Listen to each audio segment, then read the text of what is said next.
So we're in chapter 9, economics, price elasticity of supply.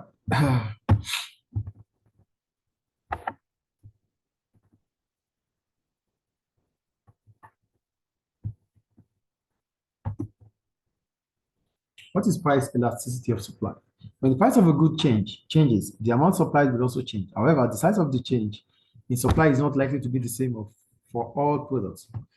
For example, figure 9.1, they made the example, but basically what they're trying to tell us is that as soon as the price of a product change, the quantity supply will definitely change because producers will have to respond to that change in the price. There's a change in price, right? Either an increase in price or a reduction in price. So either ways, producers must respond. And their responsiveness is called price elasticity of supply. Is it clear? So that's why we say price elasticity of supply is the degree of responsiveness between the quantity supplied of a product as a result of a change in price. Is it clear? So moving on. So when you look at this graph, we have product SA, product A, and product B. The price increased, right? Yes. From 4 to 5, yes. There's an increase in price from 4 to 5. Looking about no significant change in the quantity supplied for product A, but there's a significant change in quantity supply of product B. So product B is elastic, product A is inelastic. Clear? So go down. So inelastic supply. Product A, the change in price resulted in a smaller percentage change in quantity supply, like I said earlier. So the 25% price increase is up. So basically, when we talk about inelastic supply means there's no significant change, or there's little significant change in the quantity supply as a result of a change in price. And for elastic supply, it means there's a significant change in the quantity supply as a result of a change in price. Clear? Yes. Shall we move on?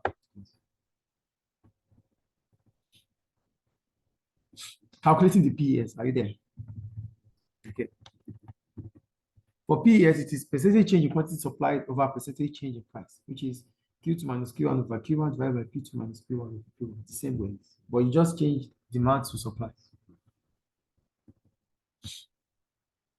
Interpreting the value of price elasticity of supply. So as soon as we calculate our price elasticity of supply, we're going to get a figure.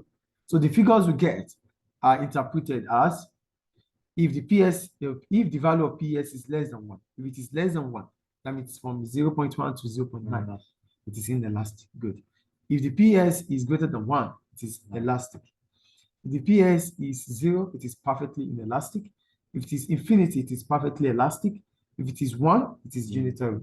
Positive 1 here. Negative 1 in demand. I think it's clear. Yes. So go to price elasticity and the slope of the supply curve.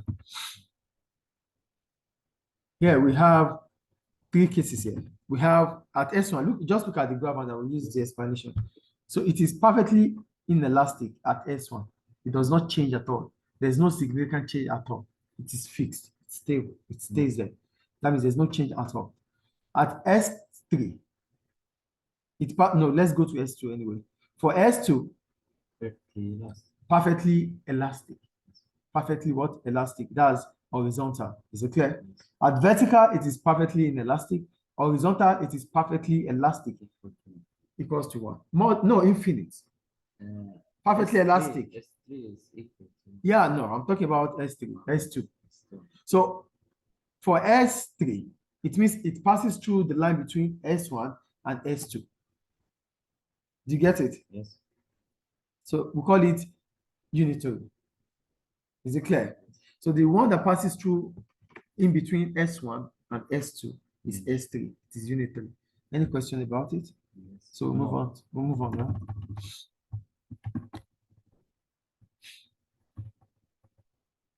Factors influencing PES. So as soon as there's a change in price, it is expected that the quantity supply increases or reduces, right? Yes or no?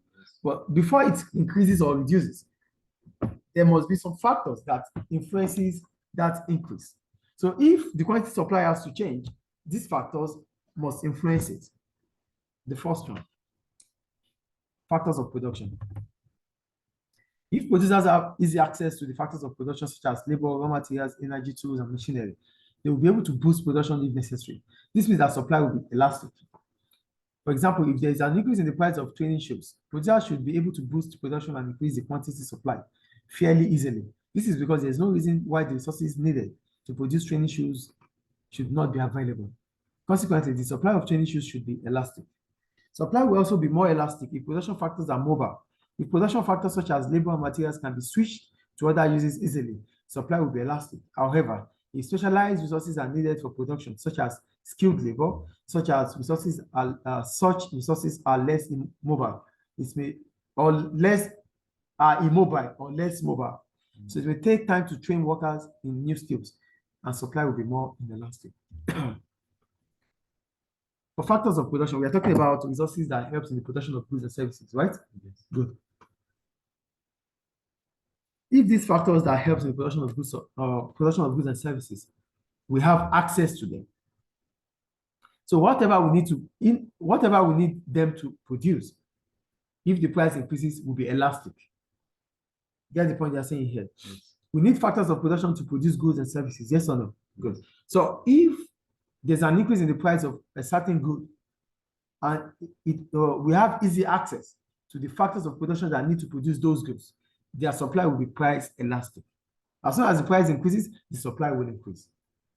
That is the point they're making here. Also for labor and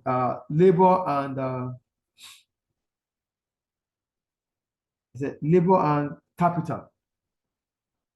If labor is mobile, it means you can switch labor to do any other thing as soon as the demand for labor is increasing, as soon as there is demand for labor, as soon as there's increase in supply. So if labor is mobile, it means labor is flexible enough to be switched. Then whatever labor has to produce will be price elastic. But if it is specific skills that are needed, we need skilled workers, we need specialist workers. The supply of specialist workers is always reduced, is not always high. Therefore, whatever specialist worker might need to do, if the price of that product increases, the supply of the good will be price inelastic, because you need specialist worker to get it done. And specialist workers are not something that you can easily get. Unskilled workers, yes, you can find them even in the street. But skilled workers, they are difficult to find. The demand is always less than the supply. So if you need skilled workers to carry out certain output, and if the price of that output increases, the price elasticity of supply for such output will be inelastic, because it might take time before you find skilled workers. Is it clear? If the price increases, it will be the If the price increases, elastic. if the price increases, you can't produce it. It is inelastic. You can't produce If you can't, because there's no workers, there's no factors of production to produce it, it is inelastic. But if you have access to raw materials, you have flexibility of workers, then it can be price elastic. Is it clear? Yes. Availability of stocks. Producers that can hold stocks of goods can respond quickly to price changes, so supply will be elastic. However, where it is impossible or expensive to hold stocks, supply will be inelastic. The supply of some perishable goods such as fruits and vegetables will be inelastic because they cannot be stored very long. Availability of stocks.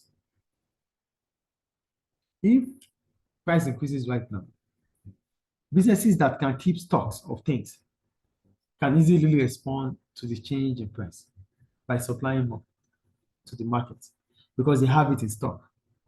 But if you don't have it in stock, whatever happens to the price, there's nothing you want to sell. Do you get it? Yes. If you have it in stock, the price elasticity of supply will be price elastic. But if you don't have it in stock, it will be price inelastic. Do you get it or not? No. Let's say again.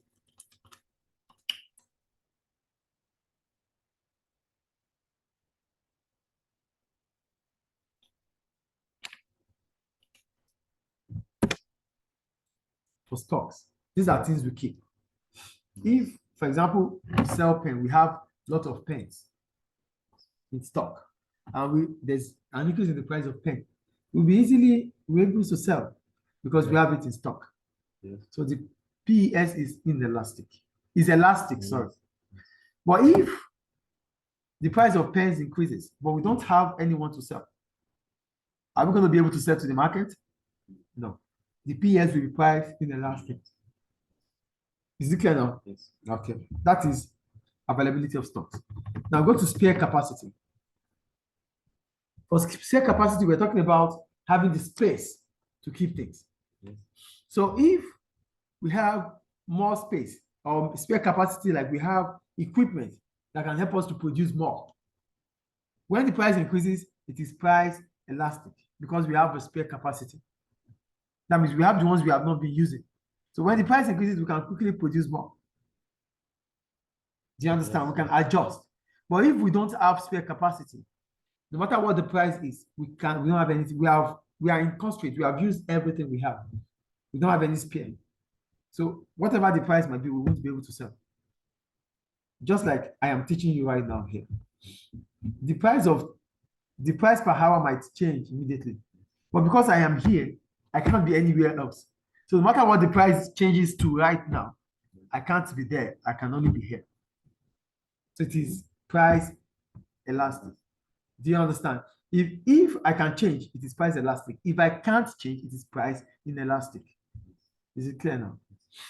So go to time. So when we talk about time, we're talking about the period. Is it short or long period? If it's going to take us a long period of time to produce certain products, whatever the price might be, it is price inelastic. But if it's going to take us a short period of time to produce the product, whatever the price may be, it will be price elastic. Is it clear? The same thing like No.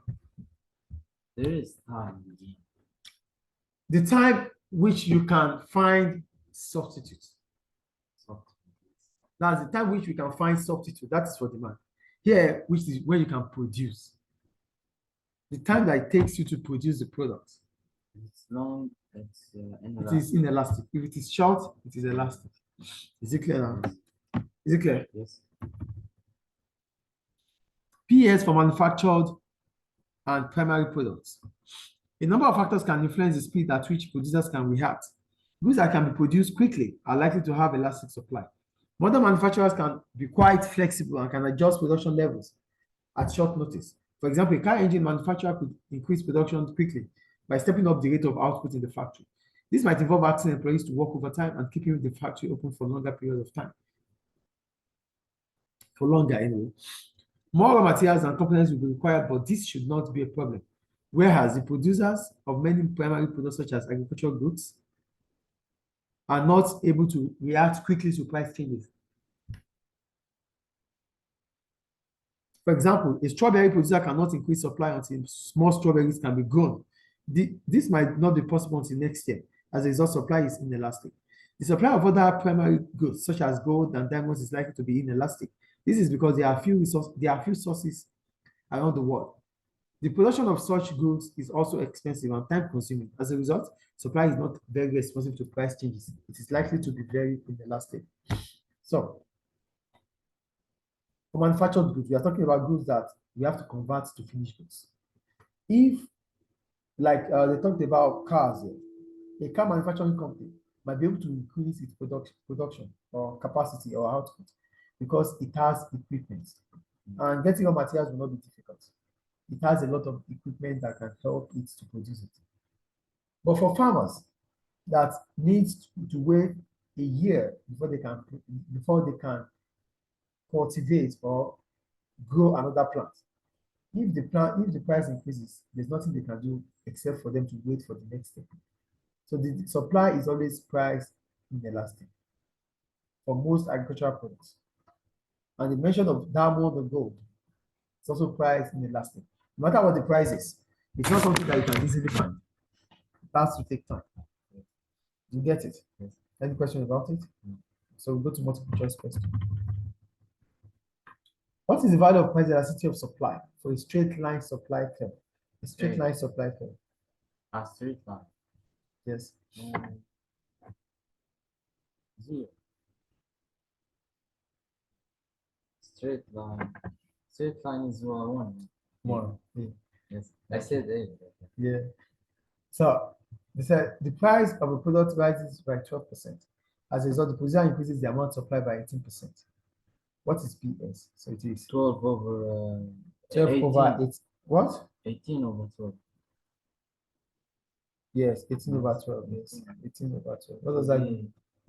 1.5 maybe. 18 divided by 12. Wait, 18 divided by 12. 1. Yeah, I think 1.5. 1.5. Okay, 1.5. So that ends chapter 9. Price elasticity of supply. C, right? Yes.